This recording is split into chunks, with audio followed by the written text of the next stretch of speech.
Harry se réveilla en sursaut. Il avait fait un cauchemar où il était poursuivi par un énorme serpent qui voulait le mordre. Il regarda autour de lui et vit qu'il était dans son dortoir à Poudlard, l'école de sorcellerie. Il soupira de soulagement et se leva pour se préparer. Il enfila son uniforme et prit sa saucisse magique. Il descendit dans la grande salle pour prendre son petit déjeuner avec ses amis Ron et Hermione. « Salut Harry !» dit Ron en lui faisant signe de s'asseoir à côté de lui. « Tu as bien dormi ?»« Pas vraiment, » dit Harry en se servant de jus de citrouille. « J'ai fait un rêve bizarre avec un serpent. »« Un serpent ?» s'étonna Hermione en fronçant les sourcils. « Tu crois que c'est un signe ?»« Un signe de quoi ?» demanda Harry en mordant dans un toast. « Peut-être que tu as un lien avec les serpents, » dit Hermione. « Tu sais, comme ton ennemi juré, Drago Malfoy. Il est de la maison Serpentard et il parle le fourche-langue, la langue des serpents. »« Ne dis pas de bêtises, Hermione, » dit Ron en roulant des yeux. « Harry n'a rien à voir avec les serpents. Il est de la maison Gryffondor, la plus brave et la plus noble de toutes. Et il ne parle pas le fourche-langue, il parle le saucisson. »« Le saucisson ?» répéta Hermione en éclatant de rire. « Qu'est-ce que c'est que ça ?»« C'est la langue des saucisses !» dit Ron en brandissant sa saucisse magique. « Regarde, je vais te montrer. Saucissonous !»« Quoi ?» dit Hermione en regardant Ron avec incrédulité. « Saucissonous !» répéta Ron en pointant sa saucisse vers une assiette de saucisses. Les saucisses se mirent à bouger et à faire des bruits de grognement. Ron sourit triomphalement.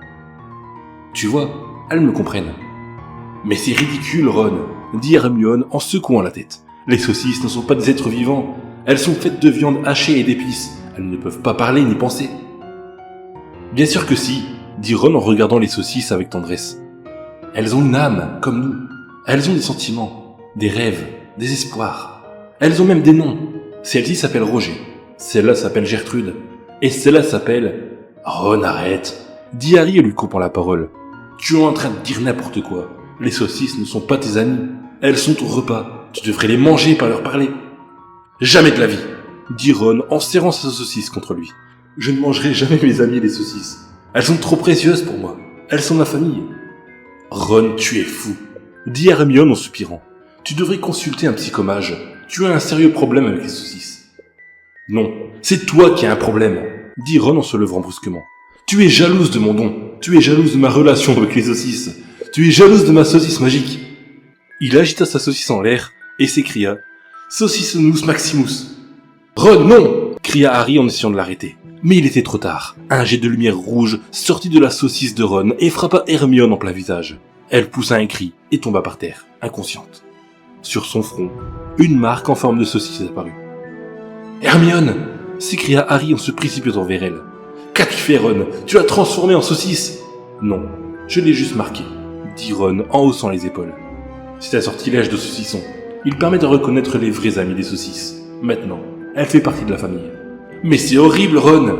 dit Harry en regardant Hermione avec horreur. « Tu as ruiné sa vie. Tu as ruiné son visage. Tu as ruiné sa saucisse. »« Quoi ?» dit Ron en fronçant les sourcils. « Sa saucisse ? Oui, sa saucisse !» dit Harry en montrant la saucisse magique d'Hermione qui était tombée de sa main quand elle s'était évanouie. « Tu sais, l'objet qui permet de faire de la magie. L'objet qui lui permet de se défendre contre les forces du mal. L'objet qui lui permet de... »« Oh, ça !» dit Ron en riant. « Ce n'est pas une saucisse, Harry, c'est une baguette. »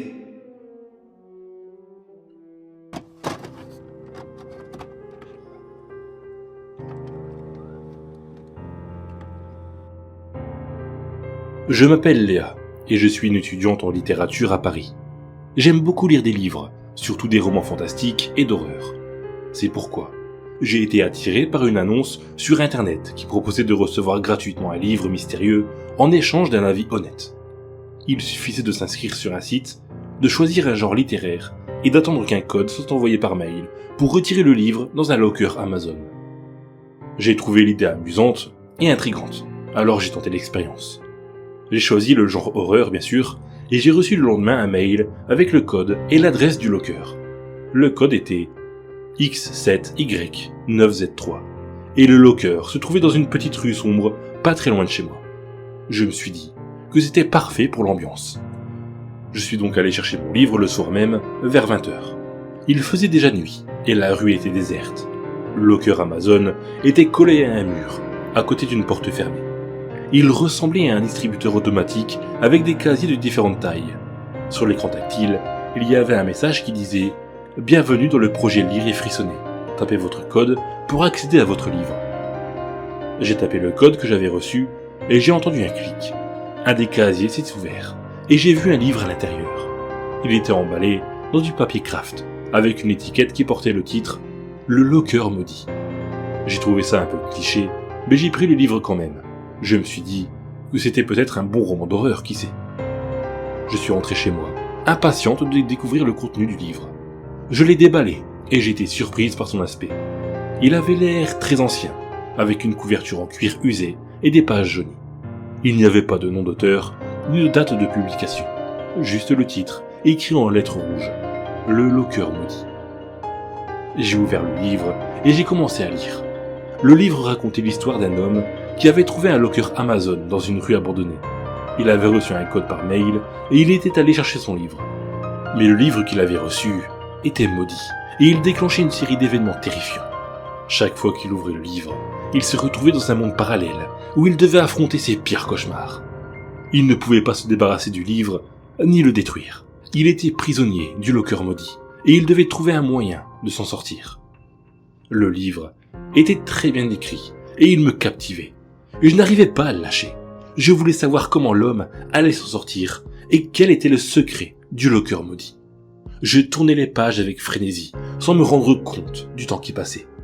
Jusqu'à ce que je tombe sur une page qui me glaça le sang. C'était une page blanche, sans aucun texte.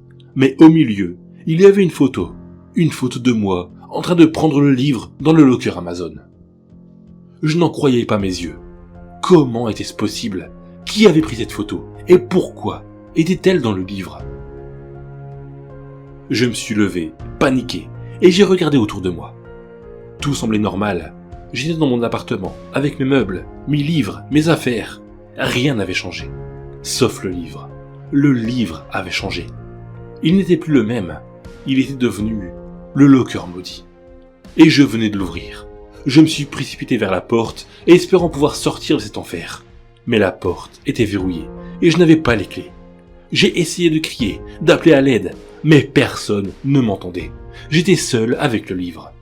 Je me suis retourné vers le livre, et j'ai vu qu'il y avait un nouveau message sur la page blanche. Il disait « Bravo, vous avez ouvert le locker maudit. Vous êtes maintenant dans le jeu. Vous devez lire le livre jusqu'à la fin, sans le fermer, ni le poser. Si vous le faites, vous mourrez. Si vous ne le faites pas, vous mourrez aussi. Mais vous aurez peut-être une chance de vous en tirer. Bonne chance. » J'ai senti un frisson me parcourir. C'était une blague, n'est-ce pas ? Un canular, une caméra cachée, quelque chose comme ça. Ce n'était pas possible. Ce n'était pas réel. Mais le livre était là, devant moi, et il semblait vivant. Il semblait me défier, me narguer, me provoquer. Je n'avais pas le choix. Je devais lire le livre. Je devais savoir ce qu'il me réservait. Je me suis assis sur le sol et j'ai repris ma lecture. Le livre continuait l'histoire de l'homme qui se trouvait dans des situations de plus en plus horribles. Il devait affronter des monstres, des fantômes, des tueurs, des tortionnaires, des démons. Il devait subir des souffrances, des humiliations, des trahisons, des cauchemars. Il devait survivre, coûte que coûte. Et à chaque page, il y avait une photo de moi, prise à différents moments de ma vie. Des photos de mon enfance, de mon adolescence, de ma vie d'étudiante. Des photos de mes amis, de ma famille, de mes amours. Des photos de joie, de mes peines, de mes rêves. Des photos qui me rappelaient qui j'étais, ce que je risque de perdre. Je ne comprenais pas comment le livre pouvait avoir ces photos, comment il pouvait connaître ma vie, comment il pouvait me manipuler. Mais je continuais à lire, espérant trouver une issue, une solution, une explication. Mais j'étais prisonnière, et je ne pouvais pas sortir. Je lisais, et je pleurais. Je lisais et je tremblais. Je lisais et je priais. Je lisais et je mourais.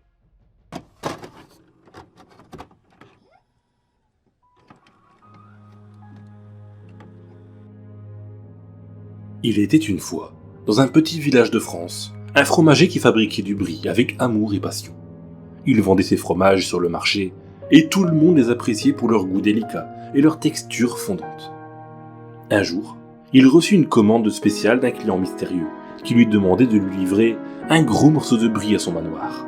Le fromager accepta, pensant qu'il s'agissait d'un amateur de fromage qui voulait se faire plaisir. Il prépara son meilleur brie et le mit dans une boîte en bois. Le lendemain, il se rendit au manoir qui se trouvait à l'écart du village, au milieu d'une forêt sombre. Il frappa à la porte, mais personne ne répondit. Il essaya d'ouvrir la porte, mais elle était verrouillée. Il vit alors une fenêtre entr'ouverte et décida de passer par là. Il posa la boîte de fromage sur le rebord et escalada la fenêtre. Il se retrouva dans un salon lugubre, rempli de meubles poussiéreux et de toiles d'araignée. Il n'y avait pas âme qui vive. Il appela le client, mais personne ne lui répondit.